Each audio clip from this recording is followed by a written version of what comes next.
एक थे भजन लाल।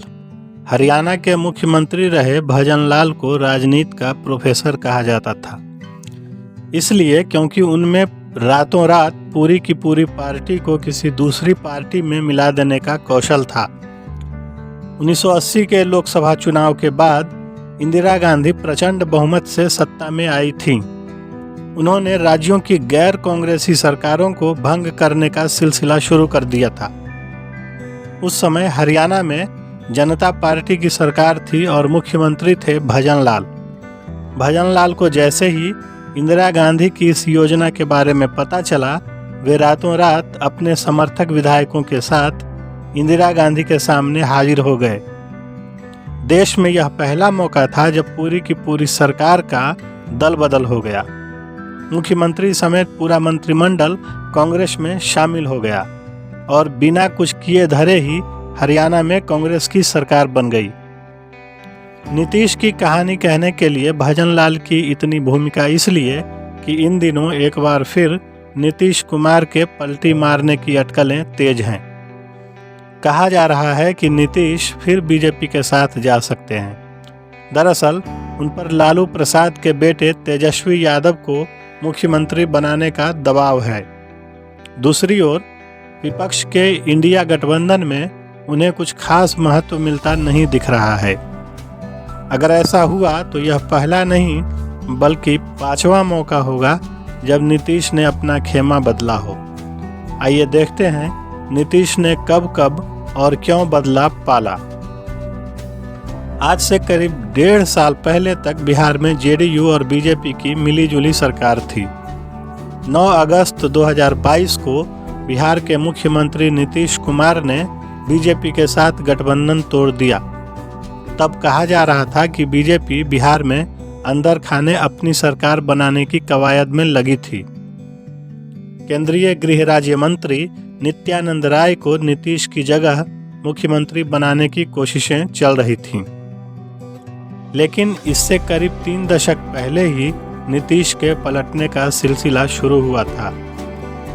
साल 1994 में नीतीश कुमार ने अपने पुराने सहयोगी लालू यादव का साथ छोड़ दिया था। तब सरकार में बहुत महत्व न मिलने से नाराज नीतीश की महत्वाकांक्षाओं ने उफान मारा था। उन्होंने लालू को हटाकर खुद मुख्यमंत्री बनने का सपना देखा था। जनता दल से किनारा करते हुए नीतीश ने जॉर्ज फर्नांडिस के साथ मिलकर समता पार्टी का गठन किया था। 1995 के बिहार विधानसभा चुनावों में वे लालू के विरोध में उतरे, लेकिन चुनाव में उनकी करारी हार हुई। इस हार के बाद एक गठबंधन तलाश रहे नीतीश ने 1996 में बीजेपी से हाथ मिला लिया। बीजेपी और समता पार्टी का यह गठबंधन अगले 17 सालों तक चला। हालांकि इस बीच साल 2003 में समता पार्टी जनता दल यूनाइटेड यानी जेडीयू बन चुकी थी। जेडीयू और बीजेपी की पहली बार सरकार बनी 2005 में, जब विधानसभा चुनावों में इस गठबंधन को शानदार जीत हासिल हुई। इसके बाद साल 2013 तक दोनों ने मिलकर सरकार चलाई। बीजेपी के सहयोग से मुख्यमंत्री बनते रहे नीतीश अब बीजेपी के भरोसे ही प्रधानमंत्री बनने का सपना देख रहे थे। उन्हें लगता था कि अगर अटल बिहारी वाजपेयी के बाद बीजेपी के किसी चेहरे को एनडीए गठबंधन के घटक दलों ने स्वीकार नहीं किया तो उनके चेहरे पर आम सहमति बन सकती है। लेकिन बीजेपी के भी अलग मंसूबे थे। साल 2013 में बीजेपी ने लोकसभा चुनाव 2014 के लिए गुजरात के मुख्यमंत्री नरेंद्र मोदी को पीएम पद का उम्मीदवार घोषित कर दिया। नीतीश कुमार को यह रास नहीं आया। उन्होंने बीजेपी से 17 साल पुराना गठबंधन तोड़ दिया और लालू प्रसाद की पार्टी राष्ट्रीय जनता दल से हाथ मिला लिया। लालू प्रसाद की पार्टी राजद के सहयोग से सरकार चला रहे नीतीश कुमार ने 2014 के लोकसभा चुनाव में करारी हार के बाद मुख्यमंत्री पद से इस्तीफा दे दिया। उन्होंने सहानुभूति बटोरने और एक नैतिक स्टैंड लेते हुए दिखने की कोशिश में ऐसा किया था। इसके बाद नाटकीय तरीके से उन्होंने पार्टी के दलित नेता जीतन राम मांझी को कुर्सी सौंप दी। यह अलग बात है कि सिर्फ 9 महीने बाद ही मांझी को हटाकर वे एक बार फिर खुद मुख्यमंत्री बन गए। साल 2015 में नीतीश ने पुराने सहयोगी लालू प्रसाद और कांग्रेस के साथ महागठबंधन बनाकर विधानसभा चुनाव लड़ा। इस चुनाव में महागठबंधन को बहुमत मिला। तब आरजेडी को जेडीयू से अधिक सीटें हासिल हुई।